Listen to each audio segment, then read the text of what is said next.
Well, guys, there's another one. Make another video of this 55. Uh, actually, got a lot of the crap out of it to see how bad the rust really was in the car, because it was full of like burlap bags and feed and so on. But as you can tell, that's the ground. A lot of the trim and stuff is there for the car, but did lift the back seat up. But it's not terrible. I mean, it's totally a buildable car. It received a wash job. Got the windows kind of cleaned. Not that it really matters too much, but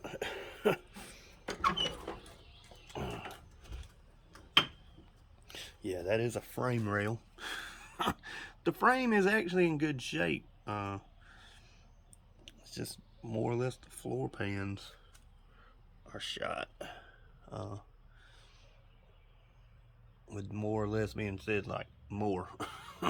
Definitely. But I pulled the headliner down and cut all that stuff out in about 3 or 4 days of sneezing straight because of the dust that was in it. I did get all the doors where they were open up now, but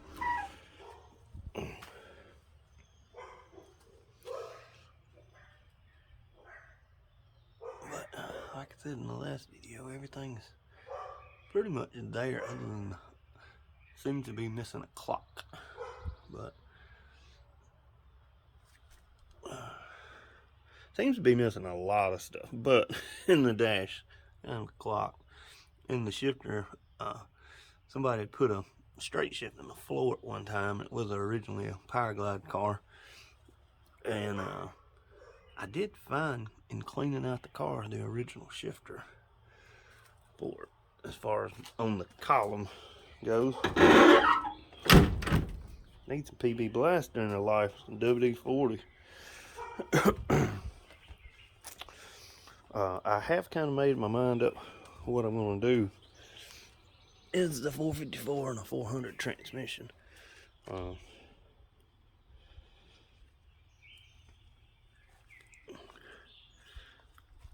have a 468, but my best friend got that from me, so I've got a 454. I see that going in it.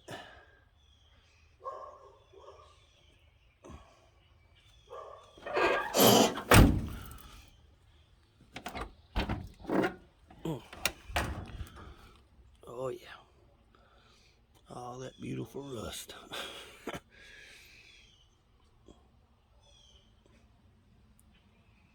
And the seat still flips forward and everything. I mean, still functions. The doors are, some of the doors are actually really good. This door and the other doors are fine, other than the driver's side. It's got some pretty bad spots in it. But after washing it,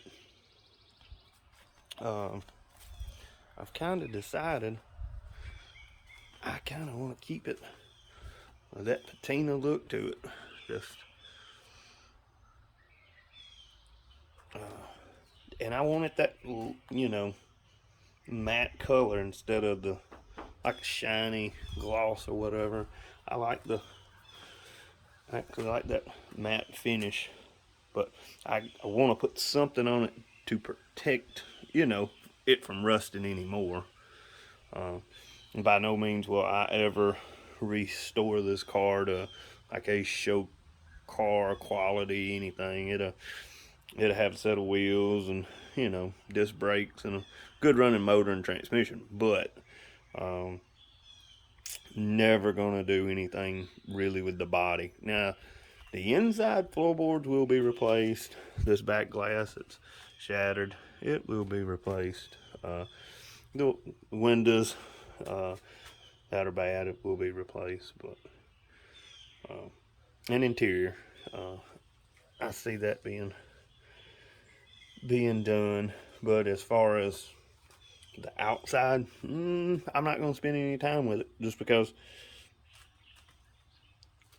I don't care if it gets a dent in it or scratched or anything else. This, uh, and I go to a lot of car shows, and don't get me wrong, I respect the people and that have the beautiful cars that put the window stickers in there and it says "Look but don't touch."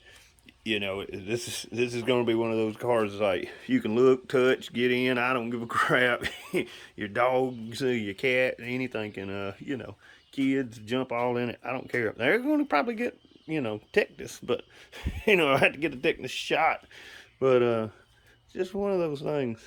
I don't, I don't really mind that with, of course, any of my cars. I mean, hey, anybody wants to look at it, touch it. That's what it was there for. So,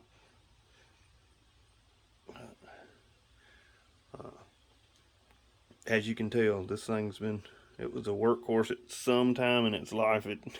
And they used it for, they had feed and seed bags and stuff like that. And I think that's what contributed to a lot of the rust in the floorboards, because they were like burlap sacks with seed and stuff. And I'm sure mice and other animals got in it and, you know, had havoc on it. But it does have the bullet hole that goes right through one of the fins. You can see it coming out on the other side. That will not be replaced. And I guess in Alabama, that's a real common problem. I don't know why, but as you can tell with my 66, it's got the same problem over here.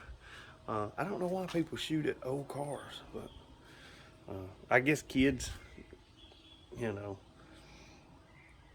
getting guns and BB guns, and that you can clearly see in the back glass. That's what happened here too. There's like about 3 or 4 little BB gun holes. Luckily, where I bought this car from, the gentleman's got a bunch of these cars like this that I can get some parts off of to fix that. He's got a lot of good windows and the hatches, and that was the crazy thing. Still, the factory cable is still there, and all the locks still work to hold the back glass up. That was the trickiest part to get it loosened up, was that back hatch. And that back end is a stock, a rear end, of course. And I've owned a bunch of 58s and 55s and 7s over the years, but that's my thing, is how strong really are they? I am going to put a mile 454 in it, probably have 350, horsepower, and I'm sure way over 400 foot-pounds of torque, and 400 transmission. But anybody out there had any good or bad experiences with these back ends, please comment, because I'm just curious if that's something I need to go on and upgrade now. Because I do want the car to be reliable, but it will never see a set of slicks or anything like that. It might see a burnout or two, but that's about it. But it'll never see a slick under it. It's never going to a drag strip, at least not to ever be raced. But if anybody has any tips to say, hey, put this under it. Now, I've actually thought about like our Explorer 8.8, it being leaf springs and disc brakes and stuff like that, and possibly put one of those under it. But hey, somebody says, no, don't do it because that stock back end is strong. Hey, let me know. I don't claim to know everything by any means, but I do dig the old car. I like it. It's just cool. It's crusty, and I think that was what I'm going to call it, is kind of like Krusty the Clown off of The Simpsons. That's what it kind of reminds me of, just Krusty.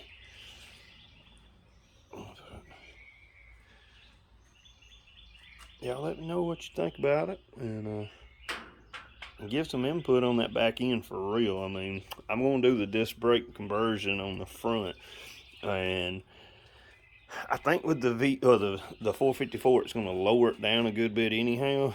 So a good friend of mine told me about the leaf springs, not leaf springs, but the spindle in the front, with the 2-inch drop spindle, and the conversion kit from like Speedway won't work with that because you're using like a S10 designed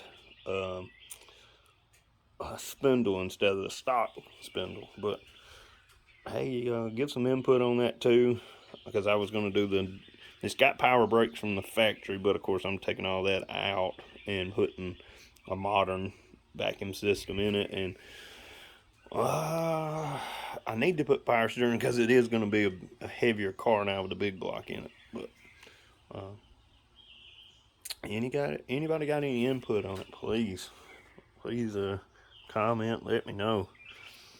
But it is definitely something that it will be up and running, and I would say within a month or so, and I'm going to keep making more videos about it. But as far as driving around now, it roadworthy, possibly not, but it will crank up and run, I'm sure, in a couple months. And after that, I'm going to fix the floorboards and stuff like that. But hey, if y'all like these videos, like and subscribe. But I'll keep making them. Y'all have a good one. Bye.